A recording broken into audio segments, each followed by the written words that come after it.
ভারতের England series শুরু হতে না হতেই কথার যুদ্ধ শুরু হয়ে গেছে। খোঁচা পাল্টা খোঁচা দেওয়াও চলছে। এবার বিরাট কোহলিকে নিয়ে বিদ্রূপ করলেন মন্টি পানেসর।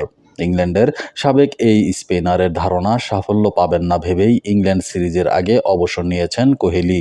পানেসরের মতে অফ স্ট্যাম্পের বাইরে বলে এখনও দুর্বলতা আছে কোহলির। ইংল্যান্ডে তা আরও প্রকট হয়ে উঠতে পারে, তাই কোহলি অবসর নিয়ে তরুণদের সুযোগ করে দিয়েছেন। পানেসর বলেন, আমি ভেবেছিলাম কোহলি অবশ্যই খেলবে, ইংল্যান্ড দলও সেটাই আশা করেছিল। তবে যেভাবে সে সরে গেল তা আমাকে অবাক করেছে। হয়তো অফ স্ট্যাম্পের বাইরের বলে তার এখনও দুর্বলতা আছে।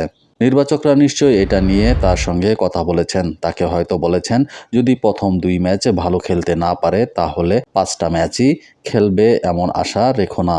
সে কারণেই কোহলি ভেবেছে অবসর নিয়ে তরুণদের সুযোগ করে দেওয়া উচিত। কোহলি না থাকলেও পানেসার মতে ভারতের সিরিজ জেতার সক্ষমতা রয়েছে। করুণ নায়ার কেমন খেলে তার ওপর অনেক কিছু নির্ভর করছে। ইংল্যান্ড লায়ন্সের বিপক্ষে তাকে ডাবল সেঞ্চুরি দেখতে চান সে, এবং শুভমান গিল মিডল অর্ডার কেমন ব্যাট করে সেটাও দেখার বিষয়। আমার বিশ্বাস ভারতীয় দলের মধ্যে তারা কাউন্টিতে খেলেছে। তারা যদি সেই ফর্মটাই জাতীয় দলের হয়ে খেলতে পারে তবে সিরিজ জেতার ভালো সম্ভাবনা রয়েছে।